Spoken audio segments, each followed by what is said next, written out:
میرے آقا جب پیدا ہوئے نا تو آپ نے سیدھی طرف کروٹ لی، کروٹ لینے کے بعد ایک ہاتھ الٹا ہاتھ زمین کے اوپر ٹکایا پیدا ہونے کے فوراً بعد، اور آسمان کی طرف شہادت والی انگلی کو اٹھایا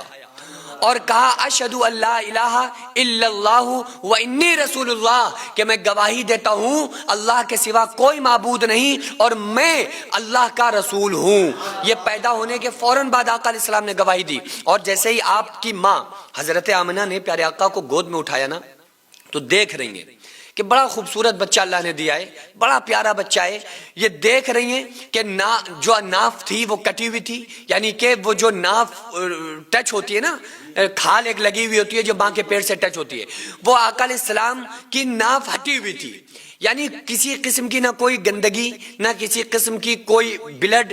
آپ بالکل پاک صاف ستھری طریقے سے دنیا کے اندر آئے۔ تو حضرت آمنہ دیکھ رہی ہیں کہ بڑا خوبصورت بچہ ہے، بڑا پیارا بچہ ہے، لیکن ایک دم اچانک افسردہ ہو گئیں، غمگین ہو گئیں، اور سوچنے لگی کہ تخیل میں سوال کرنے لگی کہ کاش اس بچے کے والد حضرت عبداللہ زندہ ہوتے، کاش اس بچے کے والد حضرت عبداللہ زندہ ہوتے۔ تو وہ یہ سوچ رہی ہیں حضرت آمنہ کہ اگر وہ زندہ ہوتے تو جب ہمارے بچے کو کبھی مکہ کی گلیوں میں گھمانے لے جاتے، کبھی صحراؤں کی سیر کرانے لے جاتے، کبھی مارکیٹ اور بازار سے کھلونے دلانے لے جاتے، لیکن اللہ تبارک و تعالیٰ نے ان کو بھی جواب دیا ہوگا۔ میں اپنا تخیل پیش کر رہا ہوں، اللہ تعالیٰ نے بھی ان کو غیبی طور پر جواب دیا ہوگا، تسلیاں دی ہوں گی کہ اے میرے نبی، اے میرے محبوب کی ماں، اے آمنہ فکر مت کر، تجھے فکر کرنے کی ضرورت نہیں۔ اے آمنہ اگر اس کے والد زندہ ہوتے، اس بچے کے والد حضرت عبداللہ حیات ہوتے تو کیا ہوتا؟ وہ مکہ کی وادیوں میں لے کر کے جاتے، ان کو گھمانے کے لیے صحراؤں میں لے کر کے جاتے، مٹی کے اور پلاسٹک کے کھلونے لا کر دیتے۔ لیکن اے آمنہ تم غم نہ کرو، جب اس بچے کا دل کھیلنے کا کرے گا تو میں چاند کو اس کا کھلونا بنا دوں گا، جب اس کا دل گھومنے کا کرے گا تو میں جنتوں میں لا کر اس کو جنت کی سیر کرا دوں گا، جب اس کا دل اور عروج پہ چاہے گا، اس کا دل اور بلندیوں پہ جانے کا چاہے گا تو میں اپنے پاس بلا کے اپنا دیدار کرا دوں گا۔ تو حضرت آمنہ کو اس طرح سے اب مولا نے تسلیاں دی ہوں گی، اور ظاہر ہے کہ حضرت دائی حلیمہ، چونکہ پہلے عرب کا ماحول تھا کہ وہ اپنے بچے کو کسی کو دے دیا کرتے تھے پالنے کے لیے، تو ایک لشکر آیا، لوگ آئے اور عورتیں آئیں مکہ کے اندر کہ چلو کسی کے بچے لے لیں، تو تمام بچے جو تھے ساری عورتوں نے لے لیے، لیکن ایک عورت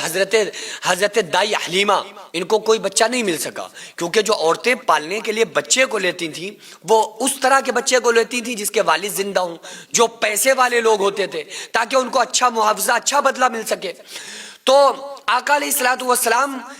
کے آخری بچے اور وہاں پر سارے بچے جو تھے وہ دایا لے کر چلی گئیں، لیکن حضرت دائی حلیمہ نے کہا کہ جب کوئی بچہ نہیں مل رہا ہے تو پھر چلو ہم اسی بچے کو لے لیتے۔ اس بچے کو لیا، اور وہ عورتیں جو حضرت دائی حلیمہ کے ساتھ آئی تھیں اپنے اپنے علاقوں سے، گاؤں سے مکہ کے اندر، تو وہ عورتیں کہتی ہیں کہ ہم جب جا رہے تھے مکہ تو جب حلیمہ ہمارے ساتھ میں تھیں تو ان کی سواری سب سے پیچھے ہوتی تھی، کیونکہ لاغر اونٹنی تھی، کمزور اونٹنی تھی، یہ بڑی غریب تھی، ان کی کوئی اچھی سواری نہیں تھی، تو سب سے پیچھے رہتی تھی۔ لیکن وہی عورتیں کہتی ہیں کہ جب مکہ سے ہم لوگ واپس ہو رہے تھے، اپنے وطن لوٹ رہے تھے، تو وہ دائی حلیمہ کی وہ اونٹنی جو قافلے میں سب سے پیچھے رہ جاتی تھی، ہم رک کر بار بار حلیمہ کے آنے کا انتظار کرتے تھے۔ اب تو حال یہ تھا کہ حلیمہ کی اونٹنی ایسے بھاگ رہی تھی جیسے تیز رفتار سے کوئی گھوڑا بھاگتا ہو، جس طرح سے ایک دم بجلی چمکتی ہے کہ اچانک ہماری نظروں سے دائی حلیمہ غائب ہو جایا کرتی تھی۔ اور حضرت حلیمہ جب اپنے گھر میں لے کر گئی نا، تو حضرت حلیمہ ہو یا آپ کی ماں حضرت آمنہ، یہ چراغ نہیں جلاتی تھی،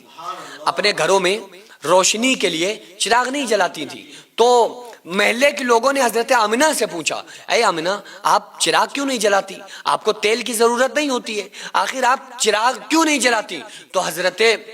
آمنہ نے اس عورت کا ہاتھ پکڑا اور کہا چلو میرے ساتھ، میں دکھاتی ہوں کہ میں چراغ کیوں نہیں جلاتی۔ جیسے ہی کمرے کے اندر داخل ہوئے تو دیکھا کہ وہ کمرہ نور سے بھرپور ہے۔ حضرت آمنہ فرماتی ہیں کہ اے عورتوں سنو، جب سے یہ بچہ اس گھر میں آیا ہے ایسا لگتا ہے کہ سورج اس گھر میں اتر آیا ہو، چاند کی چاندنی ہمارے گھر میں ہو، ہمیں دنیا کے کسی چراغ کی کوئی ضرورت نہیں۔ تو آقا علیہ السلام کی چونکہ جس نے پوری کائنات کو روشن کیا ہو، حضرت جابر فرماتے ہیں کہ ایک رات نبی صلی اللہ علیہ وآلہ وسلم آرام فرما رہے تھے مسجد نبوی میں، اور میں 14ویں رات کے چاند کو دیکھ رہا تھا، کبھی میں مصطفیٰ کے چہرے کو دیکھ رہا تھا، کبھی 14ویں رات کے چاند کو دیکھ رہا تھا، اور میں سوچنے لگا کہ آج دیکھیں گے کہ زیادہ روشنی اور زیادہ خوبصورتی کس میں ہے، آسمان کے چاند میں ہے یا مدینے کے مصطفیٰ میں ہے۔ تو حضرت جابر فرماتے ہیں میں سوچنے لگا اور بار بار دیکھنے لگا، کبھی میں آسمان کے چاند کو دیکھتا تھا تو کبھی مصطفیٰ کے خوبصورت چہرے کو دیکھتا تھا۔ حضرت جابر فرماتے ہیں کہ میں نے رزلٹ یہ نکالا کہ جب میں نے بار بار کبھی چاند کو کبھی مصطفیٰ کو دیکھا تو رزلٹ یہ نکلا کہ مجھے لگ رہا تھا کہ جو 14ویں رات کا چاند ہے، اس کو جو چاندنی ملی ہے یہ میرے آقا کے قدموں کا صدقہ ہے،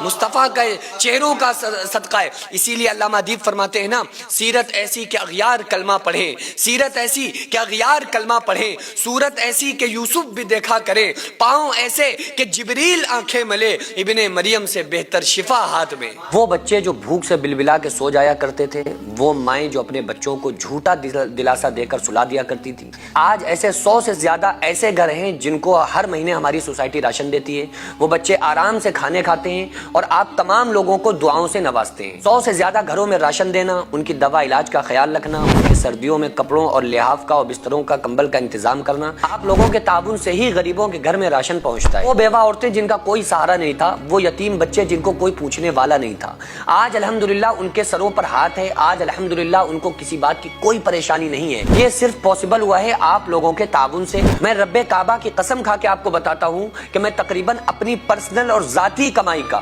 90% حصہ میں خود اپنی سوسائٹی میں دے دیتا ہوں۔ یہ ہمارا آپ کو بتانا یہ کوئی بڑائی مارنا نہیں ہے، بلکہ آپ لوگوں کو اپنے ساتھ جوڑ کر کام کرنا ہے۔ آپ لوگوں سے بڑی عاجزانہ درخواست ہے، اپیل ہے کہ آپ لوگ ہمارے ساتھ مل کر زیادہ سے زیادہ تعاون کریں، اور ہم یہ ارادہ کریں، ہم یہ عہد کریں کہ غریب کے بچوں کو انشاءاللہ بھوکا نہیں سونے دیں گے، اور اس کا اجر اللہ تعالیٰ ہمیں دنیا میں، ہمارے مرنے کے بعد قبر میں، اور ہمیں آخرت میں ضرور عطا فرمائے گا۔ اگر آپ چاہیں تو اپنے مرحومین کے نام سے بھی ایصال ثواب کے طور پہ دے سکتے ہیں، اور آپ کا دیا ہوا ایک ایک روپیہ صحیح جگہ پر پہنچتا ہے، مستحقین تک پہنچتا ہے، اور انشاءاللہ ان تمام مستحقین کی دعائیں آپ تمام لوگوں کو کامیاب کر دیں گے۔ تو کیوں نہ ہماری کمائیوں کا کچھ حصہ جو اللہ کے لیے خرچ ہو جائے، تاکہ یہ دنیا اور آخرت میں ہمیں کامیاب بنا دے۔ تو اسکرین پر جو آغازیہ ویلفیئر سوسائٹی کا اسکینر اور اکاؤنٹ نمبر نظر آ رہا ہے، اس کے ذریعے سے آپ لوگ زیادہ سے زیادہ تعاون ضرور